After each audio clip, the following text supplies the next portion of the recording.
The wind whispers through the woods, and you can hear the howl of wolves against the night sky.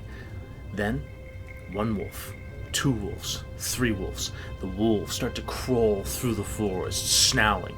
You can tell their hunger, they're emaciated. They want food, and right now, you are food. The battle ensues, and you drop two of the wolves.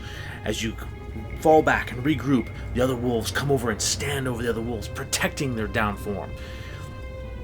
You look, questioning. The wolves seem more concerned with their down comrades than you, and as you see more wolves start to peer through the woods, you realize this is your chance to escape. Quickly, you make into the night as the wolves pull their wounded brethren back into the forest. Sometimes, encounters can take interesting turns if you give your creatures something different to do than just attack. So what we're going to look at is tips to have engaging encounters, because sometimes, while combat is fun, it's not necessarily the end-all be-all. So let's talk about a couple of ways to have great engaging encounters. So here's 5 tips for you. Number 1, treat beasts like beasts. For example, wolves. In the example that we used, we actually had things a little differently, that once the wolves got injured, other wolves came to the rescue. This is one of those things where you can do this in all sorts of different encounters. Also, if you damage enough wolves, they may scatter back into the forest. Or they may show up when the party's actually beaten and bruised before they get a chance to rest because they can smell blood in the air. Remember, beasts are beasts. They're unintelligent creatures, so treat them as such. But don't have them stand and fight toe-to-toe until death, because chances are, once they get injured, they're going to run away. They're going to come back and fight another day. Maybe they'll remember your party, maybe they won't. Number 2, motivations.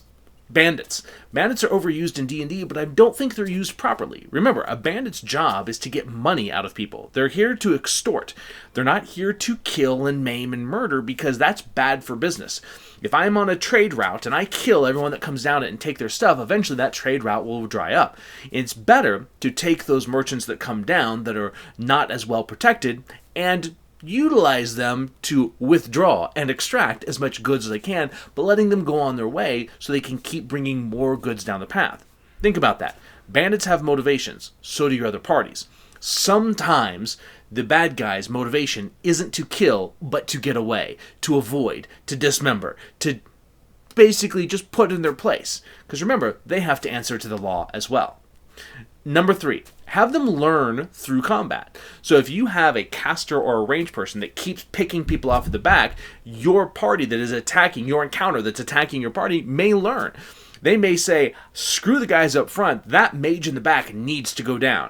If they're an intelligent group, have them learn through the party. Have them adjust their tactics as the encounter goes on. And if you use waves, have them shout out information to the new waves coming in. Especially important when reinforcements are coming in. Take down the mage! Kill the archer! Those are great things to have happen. So, number 4, have them take risks and care about their cohorts. Think about this. If you're going up against a thieves guild, maybe 2 of the thieves happen to be in love with one another. And when you kill one, it enrages the other, so he shifts targets. Things when people will do strange things in combat. They're not going to make the most tactical decisions at all times. They're going to make things that are in support of their cohorts. Maybe one of the archers drops his thing and pulls his friend back that's down and heals him and gets him back in battle. There are all sorts of different ways that you can utilize the intelligence of the encounters, but treat them and have them take risks. Have them care about their cohorts. Number 5, use the environment. Put an overpass with archers in it. Put a moat that has an alligator in it. Use your environment, simple things, fog and rain, to actually create a disadvantage. Use heavy winds to make that archer have to get into melee combat. Think about this. Just because you have an encounter between 2 groups doesn't mean there's also extenuating circumstances. Bring those circumstances in. Allow the environment to actually influence. And I think I'll do an entire video on environment because that's a big one. So remember, there's lots of ways to have engaging encounters. Just make it so it's not just battling one-on-one. It's how your encounter reacts to the party that can make it engaging, make it different, make it memorable. It doesn't mean it has to be harder. It just needs to be, do you remember that time we were fighting the wolves and 2 wolves came and pulled the injured ones back? I wonder what happened to those wolves. It's those kinds of questions that make for memorable moments in D&D that I encourage you to go on with. So, again, comment below. Let us know what you would do in your adventures to make engaging encounters, or let us know what you did like, or didn't like, or would do differently than what we have said here. And remember, as always, make sure you subscribe, make sure that you like, make sure that you engage with our videos so it can help us grow the channel, and hit us up on the Patreon. Our podcasts are going to be coming out very soon, and as always, we'll see you next time.